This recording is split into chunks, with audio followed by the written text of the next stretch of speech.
Good evening friends. आज की update कुछ इस प्रकार से। आज हम बात करेंगे सबसे पहले रूस की। रूस ने एक बार फिर भारत को सुखोई Su-57 की टेक्नोलॉजी और सोर्स कोड देने का ऑफर दोहराया है।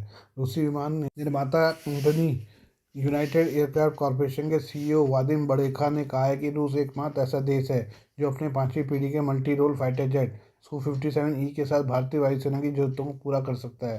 उन्होंने कहा कि उनकी कंपनी भारत के साथ Su-57 लड़ाकू विमान की टेक्नोलॉजी ट्रांसफ़र को नई ऊंचाई तक ले जाने को तैयार है। बल्कि भारत अगर इस विमान को खरीदने का विकल्प चुनता है तो इसका सोर्स कोड भी शेयर कर सकते हैं। एबीपी न्यूज़ के साथ इंटरव्यू में यूनाइटेड एयरक्राफ्ट कॉरपोरेशन के सीईओ वादिम बड़ेखा ने कहा कि भारतीय वायुसेना को लंबे समय से आधुनिक लड़ाकू विमानों की आवश्यकता है। भारत ने हाल में ही अपने MiG-21 वायुसेना को रिटायर किया है। उन्होंने कहा, दुनिया में कुछ ही ऐसे देश हैं जो न केवल अपने 5वीं पीढ़ी के लड़ाकू विमानों का उत्पादन करते हैं बल्कि उन्हें भारत को उचित शर्तों पर देने के लिए भी तैयार है। भारत को अपने खुद के विमानों का डेवलपमेंट करने में टाइम लगेगा, इसलिए हमारी राय में रूस ही एकमात्र ऐसा साझेदार है जो Su-57E के संबंध में भारत की सभी आवश्यकताओं को पूरा करता है, चाहे वो उत्पाद की गुणवत्ता हो या मेक इन इंडिया कार्यक्रम के तहत संयुक्त उत्पादन का अनुभव। 2018 में भारत के Su-57 प्रोग्राम से बाहर निकलने के सवाल पर वादिम बड़ेखा ने कहा कि इतनी तकनीक की जटिलता और इतने इनोवेशन से युक्त विमान का डेवलपमेंट हमेशा जोखिम भरा होता है। इस जोखिम को कम करने की भारतीय पक्ष की इच्छा स्वाभाविक है। हमने उन चिंताओं का समाधान कर दिया है और प्रदर्शित किया है कि विमान का विकास हो चुका है और इसने युद्ध क्षेत्र में अपनी क्षमता साबित कर दी है। उन्होंने आगे कहा कि सहयोग करने की हमारी तत्परता में कोई बदलाव नहीं आया है। अब रूसी वायुसेना को Su-57 की आपूर्ति बड़े पैमाने पर की जा रही है। हमने Su-57E की एक्सपोर्ट डिलीवरी के लिए भी समझौते किए हैं। उन्होंने दावा किया कि आज का Su-57 उस विमान से काफ़ी अलग है जिसने 15 साल पहले बारी उड़ान भरी थी। वर्षों से इस लड़ाकू विमान में महत्वपूर्ण विकास हुआ है और ये लगातार बेहतर होता जा रहा है। विमान के हथियार और प्रणाली क्षमताओं का विस्तार हो रहा है। उन्होंने कहा कि हमने Su-57 विमान पर एक नए इंजन प्रोडक्ट 177 का फ्लाइट टेस्ट शुरू कर दिया है। यह नया इंजन अधिक थ्रस्ट प्रदान करता है और Su-57 की सुपरसोनिक क्रूज क्षमताओं को बढ़ाएगा। इससे समग्र प्रदर्शन में सुधार करेगा, इसकी स्टेल्थ क्षमताओं को बेहतर बनाएगा। यूनाइटेड एयरक्राफ्ट कॉरपोरेशन के सीईओ वादिम बड़ेखा ने कहा कि Su-57 एक ऐसा विमान है जिसमें आधुनिकीकरण की अपार संभावना है और ओपन एवियोनिक्स मैकेनिज्म है। अगर Su-57E का सोर्स कोड और डिज़ाइन डॉक्यूमेंट भारत को ट्रांसफ़र कर दिए जाते हैं तो भारतीय इंजीनियर स्वतंत्र रूप से विमान को अपने हिसाब से मॉडिफाई और अपग्रेड कर सकेंगे। विमान के विशाल कार्गो बॉक्स और ज़्यादा भार वहन क्षमता विभिन्न प्रकार के हथियारों को रखने में सक्षम है।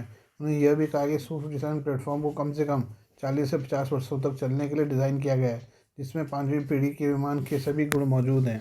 ये बात करते हैं तुर्की की। तुर्की के बढ़ते खतरे का सामना कर रहे भूमध्य सागर के 3 देशों इजराइल, ग्रीस और साइप्रस के नेताओं ने सोमवार को यरूशलेम में एक बड़ी बैठक की है। भारत के इन 3 दोस्त देशों ने इस मौके पर अपने दुश्मन तुर्की को बहुत बड़ा संदेश दिया है। Israeli PM Benjamin Netanyahu, Greece के पीएम क्योरियाकोस और साइप्रस के राष्ट्रपति निकोस क्रिस्टोडोलिडेसे के निशाने पर तुर्की ही रहा।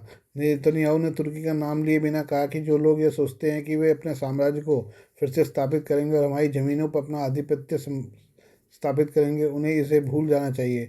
असल में पहले विश्व युद्ध में पतन से पहले तुर्की के ऑटोमन साम्राज्य ने करीब 600 साल तक पश्चिम एशिया के ज़्यादातर हिस्से में अपना राज किया था।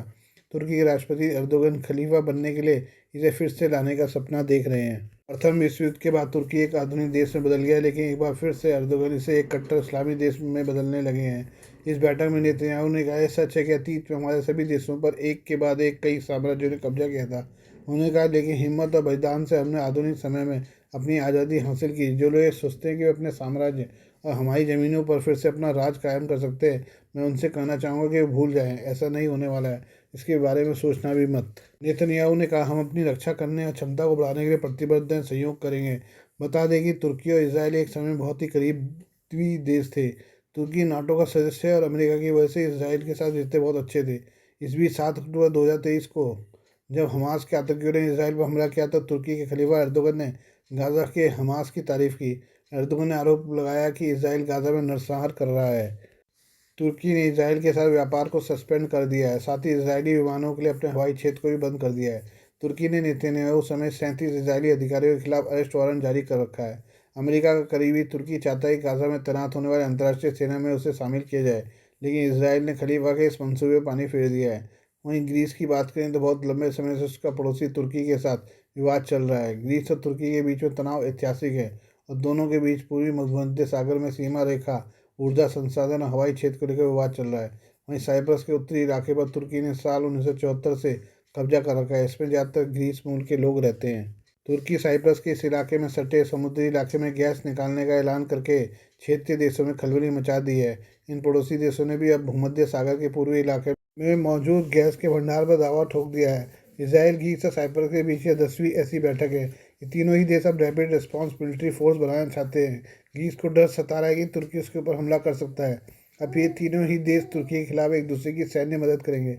भारत भी इन देशों से अपनी दोस्ती मजबूत कर रहा है ताकि पाकिस्तान और तुर्की की दोस्ती को जवाब दिया जा सके। हम बात करें पाकिस्तान की। पाकिस्तान ने भारत से आने वाली 2 और नदियों झेलम और नीलम के जलस्तर में कमी होने पर चिंता जताई है। उसने आरोप में कहा कि भारत झेलम नदी का पानी अचानक रोक रहा है और उसे बिना बताए छोड़ भी रहा है। इससे पहले पाकिस्तान ने चिनाब नदी को लेकर भी ऐसा ही दावा किया था। इसी साल अप्रैल में पहलगाम आतंकी हमले के बाद भारत ने 65 साल पुरानी सिंधु जल संधि को सस्पेंड कर दिया। इसके बाद से ही पाकिस्तान बौखलाया हुआ है और लगातार पानी को लेकर नए नए दावे कर रहा है। पिछले हफ्ते सिंधु जल पर पाकिस्तान के कमिश्नर ने कहा कि झेलम नदी में मंगला बांध में पानी का बहाव कम हो रहा है। मंगला बांध पाकिस्तान के मीरपुर में है। ये बांध पाकिस्तान की राजधानी इस्लामाबाद में पानी सप्लाई करने का सबसे बड़ा सोर्स भी है। वहीं पाकिस्तानी मीडिया रिपोर्ट्स में दावा किया कि झेलम और नीलम नदी में पानी का बहाव घटकर 3000 क्यूसेक हो गया है, जो 5000 क्यूसेक से काफ़ी कम है। पाकिस्तान ने यह भी दावा किया कि इससे रबी की बुआई पर असर पड़ सकता है। झेलम पाकिस्तान में खेती के लिए एक महत्वपूर्ण जीवन रेखा है। इसका पानी इसे मुख्य रूप से मंगला बांध और रसूल बैराज के जरिए मैनेज किया जाता है। ये नदी पाकिस्तान के पंजाब प्रांत में खेती की एक बड़ी ज़मीन को सींचती है, जिसमें चज दोआब क्षेत्र भी शामिल है। ये पाकिस्तान का सबसे उपजाऊ क्षेत्र माना जाता है। सिंचाई विभाग के एक पाकिस्तानी अधिकारी ने द डॉन को बताया, ये सच में गंभीर और चिंताजनक है, क्योंकि कुल 25 मिलियन एकड़ भूमि से लगभग 15 मिलियन एकड़ जिसे विभिन्न नहरों से सींचा जाता है, इन दिनों या तो कम पानी मिल रहा है या बिल्कुल पानी नहीं मिल पा रहा है। हालांकि पाकिस्तान ने अभी तक भारत के साथ झेलम का मुद्दा नहीं उठाया, लेकिन सिंधु जल के लिए उसके कमिश्नर सैयद मेहर अली शाह ने कहा कि बहाव पर रोजाना नज़र रखी जा रही है। शाह ने कहा, अभी के लिए हमने चिनाब नदी के बारे में भारत को एक पत्र लिखा है। जवाब मिलने के बाद हम इस मुद्दे पर आगे देखेंगे। हालांकि भारत ने चिनाब और झेलम दोनों के दावों पर कोई जवाब नहीं दिया है। पहले विशेषज्ञों ने कहा कि मौसमी कारकों और बारिश के पैटर्न के कारण नदियों का बहाव ऊपर नीचे हो सकता है। पिछले हफ्ते पाकिस्तान ने चिनाब नदी के बहाव में अचानक बदलाव को लेकर भारत को एक चिट्ठी लिखी थी। जियो न्यूज़ ने रिपोर्ट में दावा किया कि भारत ने कथित तौर पर 7 और 8 दिसंबर के बीच 58,000 क्यूसेक पानी छोड़ा, जिसके बाद पानी की सप्लाई को अचानक खतरनाक रूप से कम कर दिया गया। हालांकि कुछ दिनों बाद पाकिस्तान ने कहा कि चिनाब में पानी का लेवल स्थिर हो गया है। इस रिपोर्ट में यह भी कहा गया कि पाकिस्तान जैसे निचले इलाके वाले देश के लिए, जिसकी खेती और खाने की सुरक्षा नदियों के बहाव पर बहुत ज़्यादा निर्भर करती है, ऐसे अचानक कदमों से बहुत बड़ा असर होता है।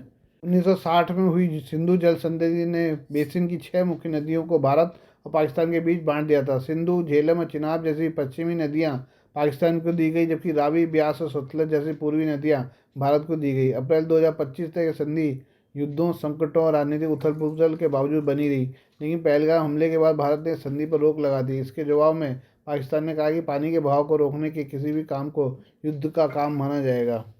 आइए हम बात करें श्रीलंका की। भारत ने श्रीलंका को चक्रवात दितवाह से प्रभावित क्षेत्रों की मदद के तौर पर $450 मिलियन के पैकेज का ऐलान किया है। श्रीलंका दौरे पर पहुंचे विदेश मंत्री एस जयशंकर ने मंगलवार को कोलंबो में इसकी जानकारी दी है। इस पैकेज में चक्रवात से प्रभावित क्षेत्रों के पुनर्निर्माण के लिए $350 मिलियन की रियायती ऋण लाइन और $100 मिलियन का अनुदान शामिल है। इस ऐलान के बाद जयशंकर और भारत के श्रीलंकाई लोग सोशल मीडिया पर खूब तारीफ कर रहे हैं। श्रीलंका की जानी मानी पत्रकार जमीला हुसैन ने एक्स पर एस जयशंकर की फोटो पोस्ट करते हुए लिखा है, हमारे देश में 2022 में जब आर्थिक संकट अपने चरम पर था तो जयशंकर कोलंबो गए और उन लोगों से मिले जो घंटों तक फ्यूल की लाइनों में लगे थे। उन्हें वह किया जो उस समय कोई भी श्रीलंकाई नेता करने को तैयार नहीं था।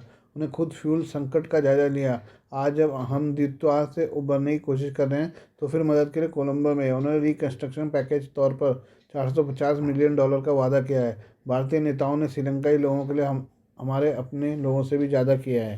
भारत के विदेश मंत्री एस जयशंकर प्रधानमंत्री नरेंद्र मोदी के दूत बनकर कोलंबो पहुंचे हैं। जयशंकर ने श्रीलंकाई राष्ट्रपति अनुराग कुमार दिसानायके से मुलाकात की और उन्हें पीएम मोदी की चिट्ठी भी सौंपी है।